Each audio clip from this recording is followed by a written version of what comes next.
Hi, I am Barvin from Kanyakumari District Government Model School. இன்னைக்கு வந்து psychology ரிலேட்டடான ஒரு கண்டென்ட் தான் இந்த வீடியோல பார்க்க போறோம். சைக்காலஜினா என்ன? சைக்காலஜினா study of body and mind. இப்போ பாடி அண்ட் மைண்டை பத்தி படிக்கிறது ஒரு ஸ்டடி தான் என்னதுன்னா சைக்காலஜி. இப்போ வந்து நம்ம மென்டல் ஹெல்த் நல்லா இருந்தாலே பிசிக்கல் ஹெல்த் வந்து நல்லா இருக்கும். இப்போ மென்டல் ஹெல்த் எப்போலாம் அஃபெக்ட் ஆகுது அப்போலாம் நம்ம பிசிக்கலா என்ன பண்ணுவோம், பிசிக்கல் ஹெல்த்ல சின்ன சின்ன சஃபரிங்ஸ் நம்மளுக்கு வரும். இப்போ என்னென்ன சஃபரிங்ஸ் வருது நம்ம மென்டல் ஹெல்த்னால, என்னென்ன டிசார்டர்ஸ் வருது, என்னென்ன சைக்காலஜிக்கல் டிசார்டர்ஸ் வருதுங்கிறதா இந்த கண்டென்ட்ல பார்க்க போறோம். என்னென்ன ஈட்டிங் டிசார்டர்ஸ் இருக்கு, அதாவது ஈட்டிங் டிசபிலிட்டிஸ் இருக்கு, அதை பார்க்க போறோம். இது ஒரு மென்டல் ஹெல்த் டிசார்டர். இது வந்து அப்நார்மாலிட்டிஸ் ஆஃப் ஈட்டிங். ஈட்டிங்ல இருக்கக்கூடிய ஒரு அப்நார்மாலிட்டிஸ் எல்லாம் இது. இப்போ ஃபர்ஸ்ட் பார்க்க போறது என்னன்னா அனரெக்சியா நெர்வோசா. அனரெக்சியா நெர்வோசாங்கிறது இது ஒரு ஈட்டிங் டிசார்டர். இந்த டிசார்டர் பாத்தீங்கன்னா என்ன சொல்லலாம்னா ஃபியர் ஆஃப் ஈட்டிங். நம்ம சாப்பிட்றதுக்கு பயப்படுறது. இப்போ பயம், ஏன் அந்த பயம் வருதுன்னு பாத்தீங்கன்னா சப்போஸ் நிறைய சாப்பிட்டாம வெயிட் போட்டுருவோம் அப்படிங்கிற பயத்துல வரையதுதான் இந்த டிசீஸ், அதாவது டிசார்டர்னு சொல்லலாம். இது வந்து என்னெல்லாம் இந்த டிசீஸ்னால நம்ம என்னெல்லாம் சஃபர் ஆகுதுன்னா வெயிட் லாஸ் ஆகுது, அப்புறம் நம்ம ரொம்ப பிசிக்கலாவே நம்ம என்ன செய்யணும், ரொம்ப வீக் ஆயிடும். இப்போ நெக்ஸ்ட் பாத்தீங்கன்னா புல்லிமியா நெர்வோசா. புல்லிமியா நெர்வோசா இது ஒரு ஈட்டிங் டிசார்டர் தான்.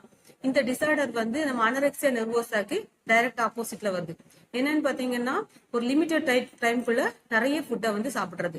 இப்படி சாப்பிடறதுனால என்ன ஆகுதுன்னா வெயிட் கெயின் ஆகுது. அதே மாதிரி இந்த கலோரிஸ் வந்து ரொம்ப அதிகம் எடுக்கிறோம், அதை வந்து கலோரிஸ் பர்ன் பண்றது ரொம்ப கஷ்டமா இருக்குது. இப்போ இந்த ரெண்டு டிசார்டர்ஸ் நம்ம வந்து நார்மலா ஈட்டிங்ல பார்த்தோம். அடுத்து தேர்ட் ஒன் பார்க்க போறது பாத்தீங்கன்னா பிஞ்ச் ஈட்டிங். இந்த பிஞ்ச் ஈட்டிங் பிஹேவியர் பாத்தீங்கன்னா ராபிடா ஈட் பண்றது. ஏதோ ஒரு ஃபுட்டை நம்ம என்ன பண்ணணும், ஸ்பீடா சாப்பிடாது. நார்மலா ஃபுட்டை நம்ம எப்படி சாப்பிடணும், ஃபுட்டை வந்து கொஞ்சம் ஸ்லோவாட்டு நல்லா சூ பண்ணி தான் ஃபாலோ பண்ணணும். ஆனா இந்த பர்சன்ஸ் என்ன பண்ணுவாங்கன்னா ஃபுட்டை வந்து கொஞ்சம் ராபிடா ஸ்பீடா சாப்பிடுவாங்க. இதனால அவங்களுக்கு ஸ்டமக் அப்செட் இதே மாதிரி ப்ராப்ளம்ஸ் எல்லாம் வருது. ஃபோர்த் ஒன் பாத்தீங்கன்னா பிகா. இந்த பிகான் என்ன டிசார்டர் பாத்தீங்கன்னா இது வந்து ஃபுட்டா கன்சிடர் பண்ணாத எல்லாத்தையும் என்ன பண்றதுன்னா சாப்பிடுறது. பீஸ், அதுக்கப்புறம் ஹேரு, அதுக்கப்புறம் வந்து சாயில், ஈவன் வந்து எனது பேப்பர்ஸ் இதெல்லாம் சாப்பிடுவாங்க. இது என்ன சொல்லுவாங்கன்னா பிகா அப்படின்னு சொல்லுவோம். இதனால என்ன ஆகுதுன்னா நிறைய வந்து ப்ராப்ளம்ஸ் வருது, வெயிட் லாஸ் எல்லாமே இதனால வருது. அடுத்தது ஃபிஃப்த் டிசார்டர்னா ரூமினேஷன் டிசார்டர். இந்த ரூமினேஷன் டிசார்டர்னா என்னதுன்னா நம்ம நார்மலா ஃபுட்டை எப்படி சாப்பிடுவோம், ஃபுட்டை வந்து நல்லா சூ பண்ணி சாலோ பண்ணுவோம்.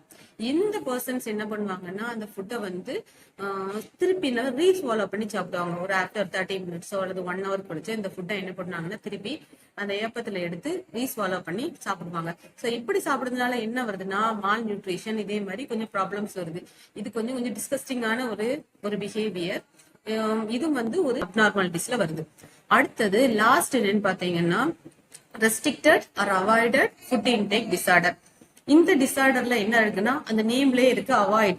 அவாய்ட்னா என்னன்னா ஒரு பர்டிகுலரா ஒரு ஃபுட்டை நம்ம என்ன பண்ணுவோம்னா எடுக்காம என்ன பண்ணணும், அவாய்ட் பண்ணும். அந்த ஃபுட்டை கன்சியூம் பண்ணல நம்ம என்ன பண்ணணும், அவாய்ட் பண்ணணும். ஃபார் எக்ஸாம்பிள் அந்த ஃபுட்டோட கலர் நமக்கு பிடிக்காம இருக்கலாம், அல்லது அந்த ஃபுட்டோட வந்து டேஸ்ட், அதோட ஸ்மெல்லு, அதுக்காக வேண்டி அந்த ஃபுட்டை பர்டிகுலர் ஃபுட்டை என்ன பண்ணுவாங்கன்னா ரெஸ்ட்ரிக்ட் பண்ணிக்கிடுவாங்க. ஓகே, நம்ம இவ்வளவு நேரம் நிறைய ஈட்டிங் டிசபிலிட்டிஸ் பார்த்தோம். ஓகே, இவ்வளவு ஈட்டிங் டிசபிலிட்டிஸ் இருக்கே அப்படின்னு யாரும் என்ன பண்ண வேண்டாம், பேனிக் ஆக வேண்டாம். நம்ம என்ன பண்ணணும்னா இதை வந்து ஓவர் கம் பண்ணி கொண்டு வரலாம். அப்ப அது ஓவர் கம் பண்ணது எப்படின்னு பாத்தீங்கன்னா ஹெல்த்தி டயட். டயட்டை வந்து நம்ம வந்து ஒரு ஹெல்த்தி டயட், ஒரு பேலன்ஸ் டயட் எடுத்தாலே போதும். இதே மாதிரி ஈட்டிங் டிசபிலிட்டிஸ் நம்ம என்ன பண்ணலாம்னா ஓவர் கம் பண்ணிடலாம். ஸோ அதே மாதிரி பிசிக்கல் அண்ட் மென்டல் ஹெல்த்தை நம்ம என்ன பண்ணணும்னா எப்பவுமே பேலன்ஸா வச்சுக்கிடுங்க. மென்டலா சஃபர் ஆனாலே நம்ம வந்து பிசிக்கல் ஹெல்த் வந்து டவுன் ஆயிடும். ஸோ ரெண்டையும் வந்து ஈக்குவலா பேலன்ஸ் பண்ணிக்கிடுங்க. ஓகே, இந்த வீடியோல நம்ம வந்து ஈட்டிங் டிசார்டர் பார்த்தோம். நெக்ஸ்ட் வீடியோல வந்து இதே மாதிரி வேற ஒரு புது டிசார்டர்ஸை நம்ம வந்து பார்க்கலாம். தேங்க்யூ.